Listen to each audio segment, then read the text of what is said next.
Shalom.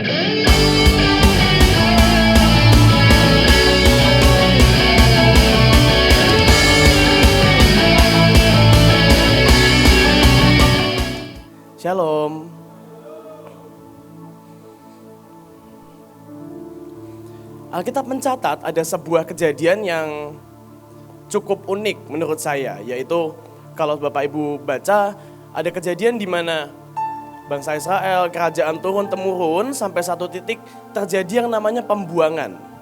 Pembuangan selama 70 tahun, bangsa Israel harus dibuang, dan di masa-masa pembuangan terjadi banyak hal. Kalau saudara baca kitab Yeskiel, Yeremia, dan kawan-kawannya, disitulah diceritakan semua tentang pembuangan. Nah, sampai tibalah satu titik, ada nubuat-nubuat di tengah pembuangan yang keluar. Nubuatannya berkata bahwa satu hari kamu akan kembali ke negerimu, kamu akan menduduki tanahmu, membangun kembali bait Allah, dan sebagainya. Dan saya melihat bahwa ada sebuah nubuat atau sebuah peristiwa yang cukup kuat terjadi di tengah pembuangan, yaitu di mana sampailah pada sebuah masa pembuangan bangsa Israel dipimpin oleh seorang raja bernama Kores. Dan saat Kores memimpin, Tuhan memakai Kores untuk mengembalikan umatnya ke tanah Yerusalem, ke tanah yang Tuhan janjikan. Nah, itu sebuah penggenapan dari nubuat. Tapi saya melihat bahwa ada satu hal yang menurut saya unik dan cukup kuat di tengah mereka pulang. Ada satu hal yang mereka langsung lakukan, yaitu membangun kembali bait Allah. Alkitab mencatat ada beberapa kali bait Allah dibangun, diruntuhkan, dibangun, diruntuhkan. Beberapa kali. Kira-kira mungkin ada 3 yang paling terkenal. Pertama di masa Salomo, kedua yang dibangun di saat pembuangan berakhir, dan yang ketiga dibangun di perjanjian baru. Nah, pagi hari ini saya mau coba share, mau coba menyampaikan ada sesuatu yang luar biasa di tengah pembangunan yang kedua, yaitu pembangunan yang dipimpin oleh satu orang bernama Zerubabel. Mari sama-sama kita buka di Ezra 1 ayat 2-4. Ezra 1 ayat 2-4.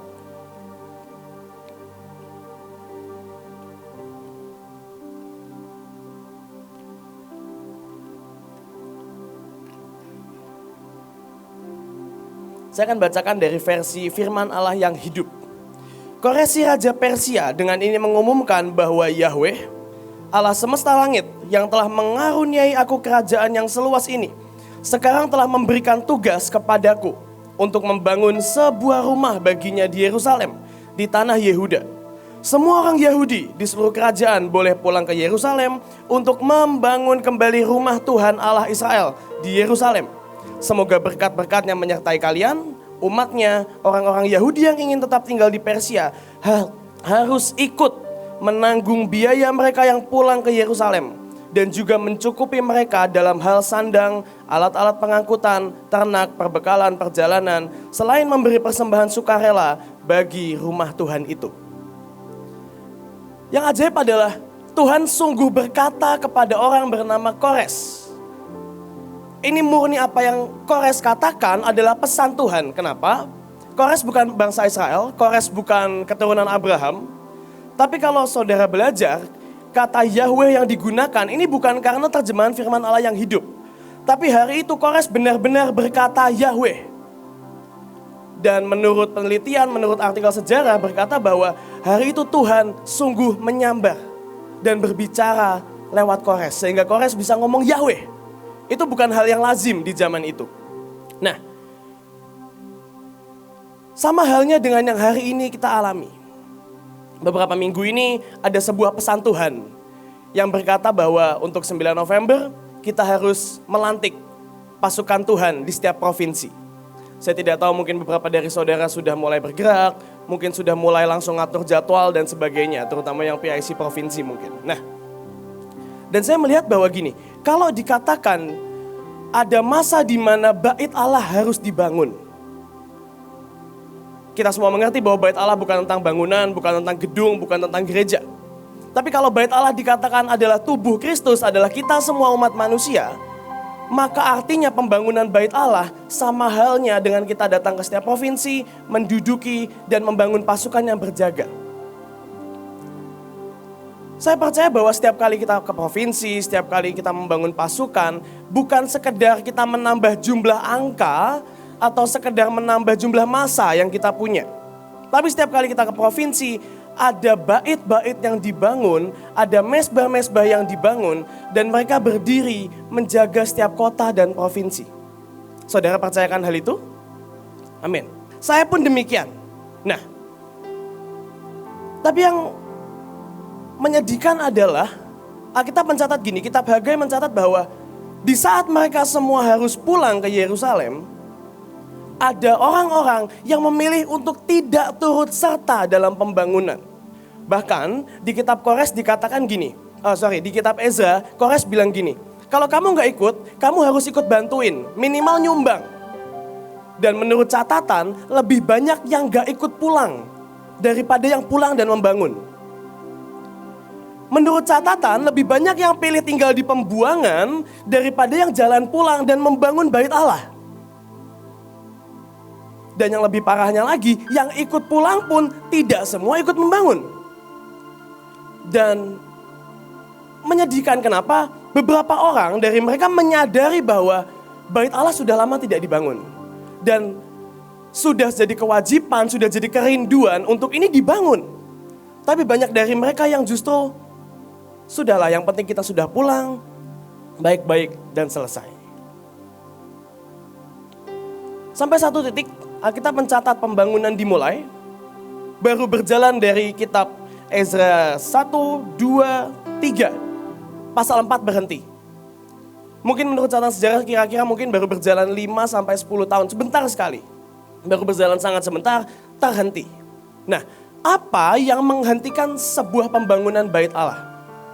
Alkitab mencatat gini, waktu mereka membangun, datanglah musuh dari suku Yehuda dan Benyamin, yaitu orang Samaria, yang tinggal di sebelah barat sungai Efrat.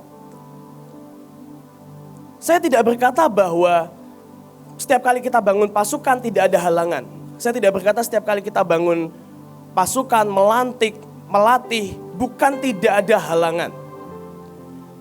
Tapi bait Allah harus tetap berdiri. Apapun halangannya. Mau mereka mencoba menghentikan, mau mereka mencoba mengganggu, mau mereka mencoba merusak bahkan. Tetap bait Allah harus didirikan. Tetap harus ada orang yang berdiri, tetap harus ada pasukan yang berdiri. Bahkan Alkitab dengan jelas mencatat, orang Samaria berusaha menjatuhkan semangat, berusaha menjatuhkan iman suku Yehuda dan Benyamin dan suku Lewi yang sedang membangun bait Allah hari itu. Alkitab mencatat begini, ada 5 orang kira-kira, ada 3 orang yang menuliskan surat kepada Raja Darius dan berkata begini, Raja, coba kamu cek deh, mereka ini bangun bait Allah ada izinnya atau enggak? Mereka ini bangun bait Allah atas perintah siapa? Yang memerintahkan Kores, tapi hari itu mereka tidak terima, pembangunan berhenti sampai ganti raja beberapa kali. Dari Kores, pindah ke Darius, dan masih pindah lagi setelah itu. Raja, coba kamu cek, ini pembangunan gak jelas, pembangunan ilegal kata mereka. Dan dicek, hari itu rajanya masih belum yang sepakat. Rajanya berkata ini pembangunan tidak tepat, harus berhenti. Dengan alasan yang tidak logis, nanti kalau dibangun mereka akan berhenti kasih pajak dan sebagainya. Ada 5 orang yang menghentikan pembangunan ini. 3 orang yang menulis surat, 2 orang penerjemah. Dan kalau saya boleh terjemahkan, 5 orang ini bernama Bislam, Mitredat, Tabeel, Rehum, dan Shimsai. Siapakah mereka? Mereka adalah anak buah dari Raja Darius hari itu. Sebenarnya bukan anak buah secara langsung. Mereka adalah orang-orang dari bangsa Israel sendiri, tapi dari pecahan yang lainnya, yang memilih untuk bergabung dengan Samaria, supaya hidupnya lebih enak. Nama Bislam berarti in peace. Kadang-kadang setiap kali kita datang ke provinsi, setiap kali kita membangun pasukan, atau bahkan membangun diri kita sendiri. Ada di antara kita, bahkan mungkin kadang-kadang saya, atau mungkin sebagian besar kita yang selalu berkata bahwa ini keadaan kok mengerikan terus. Doa ini, doa itu, nahan ini, nahan itu. Kapan peace-nya? Kapan damainya? Kapan tenang, tentram, dan sebagainya? Dan ini adalah suara yang paling kuat yang pertama kali menulis surat menghentikan bait Allah. Yang kedua ada orang bernama Mitredat. Arti Mitredat itu gak jelas sebenarnya saudara, artinya gini, iya aja. Itu artinya. Berapa banyak pasukan Tuhan? Bangun pasukan. Ya. Sampai provinsi, mbuh ngapain? Pokoknya iya aja dulu. Ya bagus sih sepakat. Tapi kalau iya aja itu bukan sepakat namanya saudara. Itu yang penting beres, yang penting selesai. Yang penting laporan ada fotonya selesai. Dan kata Mitredat iya aja, itu yang membuat surat ini makin lancar nulisnya. Menghentikan bait Allah. Jadi yang pertama sudah harapannya pengen damai. Ditambah iya aja, makin lancar nulisnya. Dan orang ketiga yang menulis bernama Tabeel. Yang artinya good. Baik-baik. Ya kita nyanyi semua yang baik. Tapi bukan baik-baik aja. Itu yang ditulis suratnya yang menghentikan bait Allah. Ada 3 orang dengan alasan yang gak jelas. Dengan alasan nanti duit pajak berhenti. Kita mau baik-baik aja. Jangan mengganggu hidup kami lagi. Dan itu menghentikan pembangunan bait Allah. Itu menghentikan pasukan dibangun. Itu menghentikan orang-orang berdiri. Cuman karena peace. Cuman karena iya aja. Cuma karena baik-baik aja. 3 orang menulis surat dalam bahasa Aram harus diterjemahkan. Penerjemahnya bernama Rehum. Rehum artinya gini, Rehum itu artinya bagus. Always God. Selalu Tuhan. Tapi ada lanjutannya. Always God with one possible exception. Pokoknya Tuhan. Pokoknya Tuhan. Tapi selalu ada pengecualian, selalu ada kompromi, selalu ada sebuah sanggahan. Setiap kali pesan Tuhan datang, setiap kali misi datang, setiap kali tugas datang, iya. Tapi, dan itu jadi pengganjal dalam pekerjaan kita semua. Dalam pekerjaan Tuhan di tengah bangsa ini. Yes, saya mau bangun pasukan. Tapi, yes, ada bait Allah yang harus dibangun. Tapi, selalu ada pengecualian, selalu ada exception. Satu kali saya dengar khotbah Pak Agung, dan Pak Agung bilang begini. Saudara pasti pernah baca ada sebuah ilustrasi undangan perjamuan kawin. Dan alasannya berkata saya habis beli tanah, saya habis menikah, saya habis beli ladang dan sebagainya. Dan Pak Agung jelaskan gini, kalau saudara belajar, semua alasan itu adalah alasan yang tidak pernah masuk akal. Dikatakan gini, saya baru beli tanah, saya izin tidak datang pesta. Sementara kata pesta yang digunakan itu artinya makan malam, yang jam 8 malam. Logikanya adalah tidak mungkin orang lihat tanah jam 8 malam. Apa yang mau dilihat? Yang kedua berkata, saya baru menikah. Apa hubungannya menikah dan pesta? Kalau menurut sejarah, dia menggunakan artikel ini, menggunakan dasar firman di hukum perang. Kalau habis menikah, kamu boleh tidak ikut perang. Kan ini nikah, bukan perang. Artikelnya berkata begitu. Yang ketiga, saya baru beli lembu. Saya nggak ikut pesta. Saya mau nyoba lembu. Pertanyaannya jam 8 malam, dia akan mencoba lembu. Itu gelap gulita, saudara. Bukan zaman sekarang, jam 8 terang.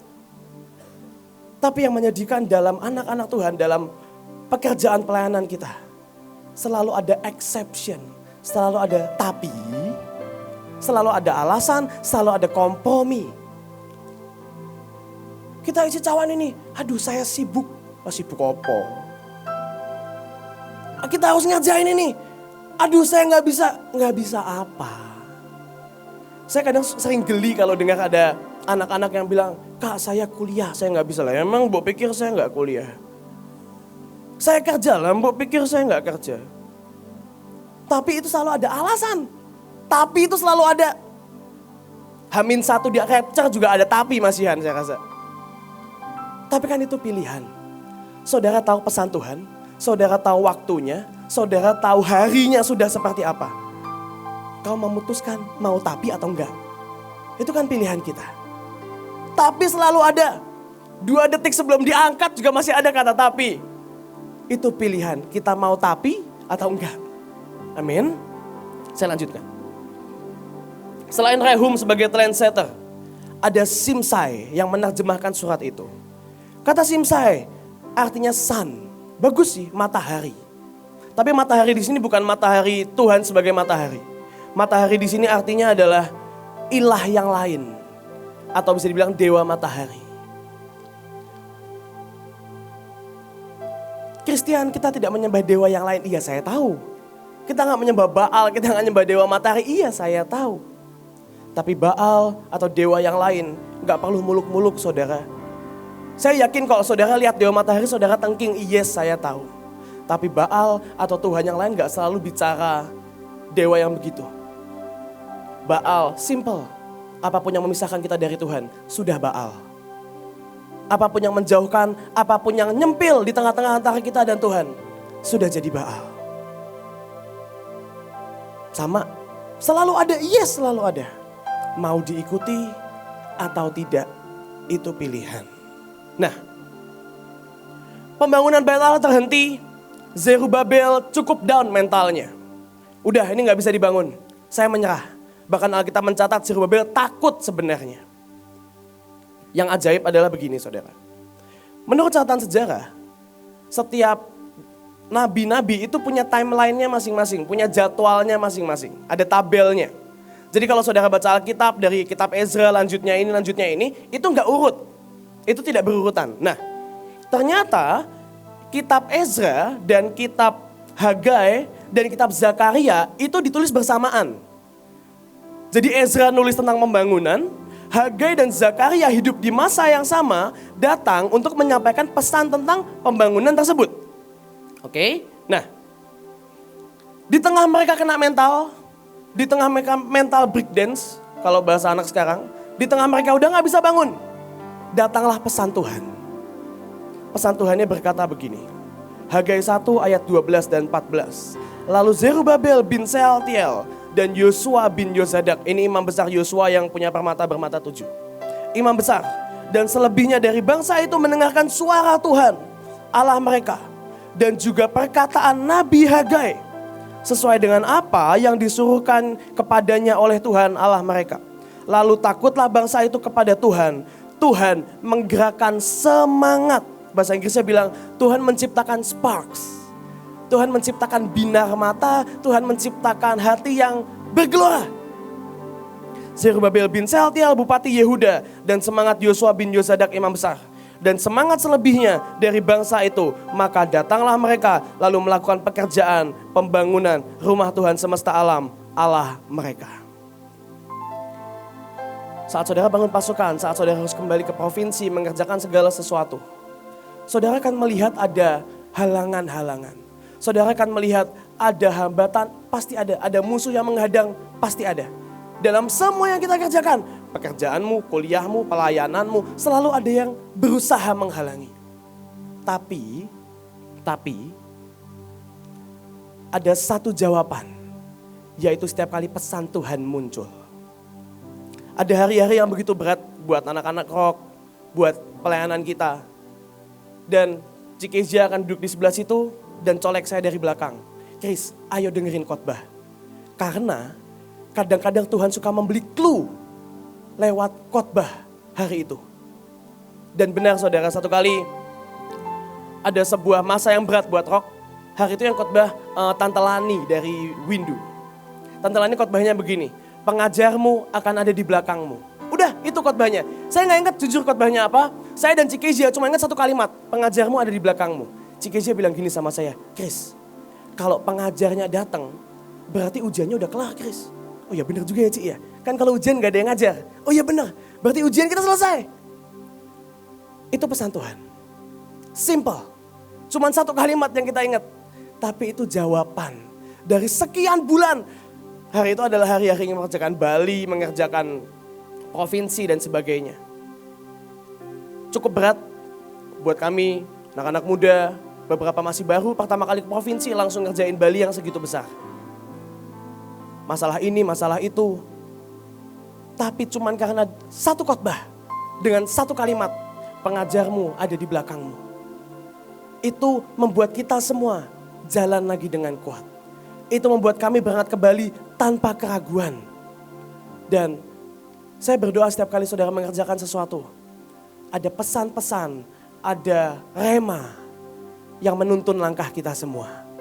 Mau ulangan, mau ujian, mau kerja, ada rema yang menuntun kita semua. Saya sering bercanda dengan beberapa anak-anak di Rock. Beberapa anak yang sering pergi dengan saya, kita sering bercanda gini. Kalau kita mau trip, kalau kita mau ke provinsi, mau ke KR, saya akan doa, kita akan cawan doa dulu. Dan nanti setelah doa, saya akan guyon gini, kali ini lagunya apa? Jadi bukan lagu buat PW saudara, tapi kita selalu punya bercandaan harus ada anthem, harus ada lagu yang menemani langkah kita. Beberapa bulan yang lalu kami pergi ke Kalimantan Barat. Pedalaman naik sampan 5 jam malam-malam gitu ya. Saya cuma takut ini ada buaya gimana ini. Kan yang pergi 2 orang saudara, yang pergi 5. Tapi ada 2 yang paling menarik buat buaya. 2 orang dengan berat 95 kilo ya. Naik sampan malam-malam, jadi itu menarik banget buat buaya itu wagyu mungkin ya. Nah, kita doa ini perjalanan kok mengerikan. Beberapa baru pertama kali, kok perjalanannya langsung kayak gini. Kita doa dan namanya juga anak-anak ya, mereka masih baru banget. Mereka cuma bilang gini, Kotian, pokoknya apapun yang kamu katakan, kita sepakat. Seperti lagu All Hail, Raja memimpin di haluan.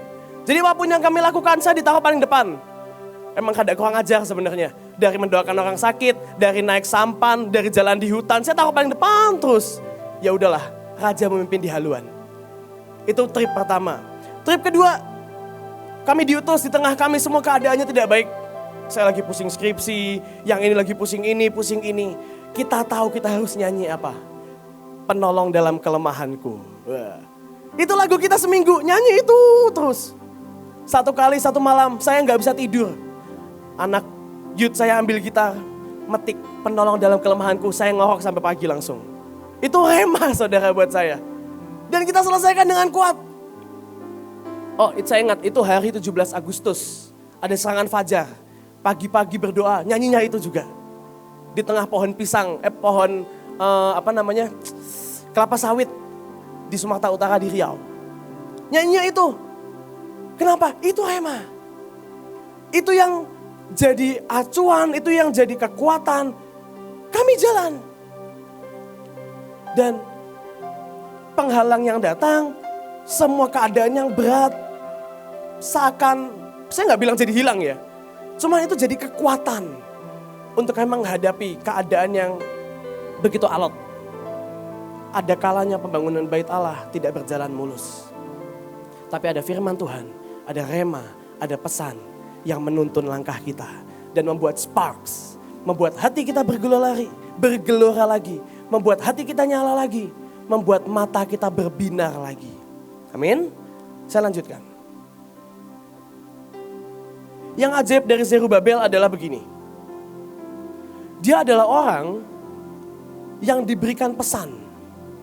Sebuah janji Tuhan. Tapi gak cuma janji, Zerubabel menuai tuaian yang sangat besar. Karena Alkitab berkata begini, Hagai 1 ayat 6, 9, dan 11. Ada sebuah hukum, ada sebuah peraturan. Tuhan marah hari itu. Di Hagai dikatakan gini, waktu Tuhan bilang, kamu gak mau bangun bait Allah. Rakyat menjawab, Tuhan belum saatnya. Tuhan sarkas. Oke, kalau gitu belum saatnya juga buat kamu tinggal di rumah yang bagus. Sementara kamu taruh saya di puing-puing. Kata Tuhan begitu. Dan Tuhan ngomel panjang di kitab Hagai. Gara-gara kamu gak bangun bait Allah, kamu nanam 10, tumbuhnya 5. Kamu minum, hausmu gak hilang. Kamu makan gak kenyang-kenyang. Kamu nanam anggur, tumbuhnya jelek.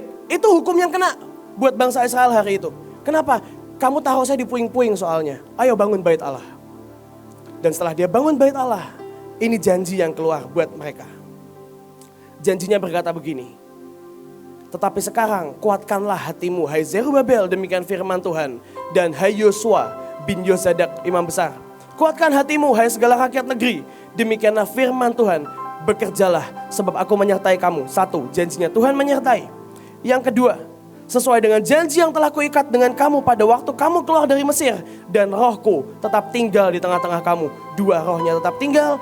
Yang ketiga, sedikit waktu lagi aku akan menggoncangkan langit dan bumi, laut dan darat. aku akan menggoncangkan segala bangsa. Sehingga barang yang indah-indah, kepunyaan segala bangsa datang mengalir. Maka aku akan memenuhi rumah ini dengan kemegahan firman Tuhan semesta alam. Begitu bait dibangun, janjinya adalah berkat bangsa-bangsa. Berkat yang terbaik. Hari ini saudara-saudara kita di bangsa-bangsa, saudara-saudara kita di provinsi-provinsi, mereka bangun bait Allah. Maka berkat ini yang jadi jatah dan bagian kita semua. Yang terbaik dari bait Allah di setiap bangsa harus jadi. Belum selesai. Kepunyaanku lah perak, kepunyaanku lah emas. Demikianlah firman Tuhan semesta alam. Ini ayat yang sering kita pakai. Adapun rumah ini, kemegahannya yang kemudian akan melebihi kemegahan yang semula. Firman Tuhan semesta alam. Dan di tempat ini, aku memberi damai sejahtera. Demikian firman Tuhan semesta alam. Glorious beginning, but an even more glorious finish. Itu janjinya. Simple, kamu bangun bait Allah. Saya genapi ini semua. Dan belum selesai saudara, ada janji yang lain. Enggak cuma Hagai yang menulis, tapi Zakaria. Zakaria bilang begini. Tangan Zerubabel telah meletakkan dasar rumah ini. Dan tangannya juga akan menyelesaikannya. Kita taruh dasar di provinsi, kita taruh dasar di bangsa-bangsa. Kita juga akan menyelesaikannya. Destiny, semua yang sudah dibangun, kita akan selesaikan. Maka kamu akan mengetahui bahwa Tuhan semesta alam yang mengutus aku kepadamu, mengutus kami semua, kita semua, kepada bangsa-bangsa, kepada provinsi-provinsi. Sebab siapa yang memandang hina dari peristiwa-peristiwa yang kecil, mereka akan bersukaria melihat batu pilihan di tangan Zerubabel. Kata orang kita nggak jelas ngapain, kata orang ini pelayanan yang nggak untung. Tapi akan ada momen setiap orang matanya pun berbinar, gak nyangka akan seajaib ini. Itu janjinya. Yang terakhir, saya tutup dengan ini. Ini ayat yang kita baca beberapa minggu yang lalu. Dan akan menunggangbalikan tahta raja-raja. Aku akan memunahkan kuasa kerajaan-kerajaan bangsa-bangsa. Dan akan menjungkir balikan kereta dan pengendaranya, kuda dan pengendaranya akan mati rebah. Masing-masing oleh pedang temannya. Pada waktu itu, demikianlah firman Tuhan semesta alam, aku akan mengambil engkau, hai Zerubabel bin Sealtiel, hambaku, demikian firman Tuhan, dan aku akan menjadikan engkau seperti cincin meterai. Sebab engkaulah yang kupilih, demikian firman Tuhan semesta alam. Semua pekerjaan, semua janji yang Tuhan berikan, ditutup dengan meterai. Yang ajaib, kalau di Zakaria saudara pernah baca ada ayat yang berkata bahwa Tuhan mengikat perjanjian darah. Dalam bahasa lain bukan perjanjian darah. Segala perjanjian yang diikat dimeteraikan dengan darah. Semua pekerjaan yang kita lakukan tidak sempurna, yes tidak sempurna. Tidak sebanding dengan yang Tuhan mau pastinya. Tapi biar semua yang kita kerjakan dimeteraikan dengan darahnya.